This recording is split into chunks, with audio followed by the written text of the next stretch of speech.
Do you know what a motion to preclude is?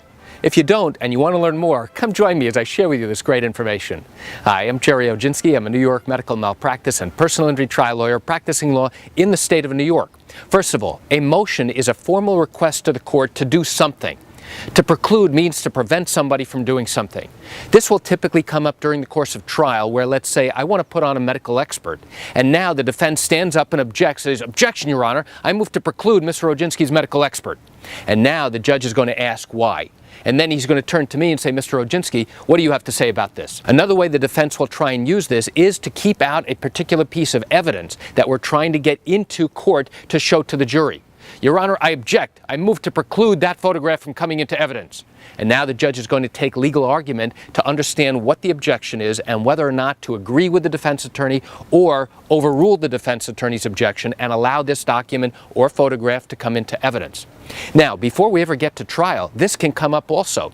We might have an expert, we might have some type of documentary evidence that we need to get so that we can now prove our case at trial. And now, if the defense refuses to produce certain information, we can then use it proactively. And what that means is we can now ask the judge to prevent a witness from coming into court and testifying, or to keep something out because the defense has refused to comply with our legal requests for certain information. So a motion to preclude can be used a number of different ways, and to use it strategically, you have to understand what it is that we're trying to keep out and the legal reasons why. So why do I share this great information with you? I share it with you just to give you an insight and an understanding into what a motion to preclude is here in the state of New York, in an accident case, in a medical malpractice case, and even in a wrongful death case.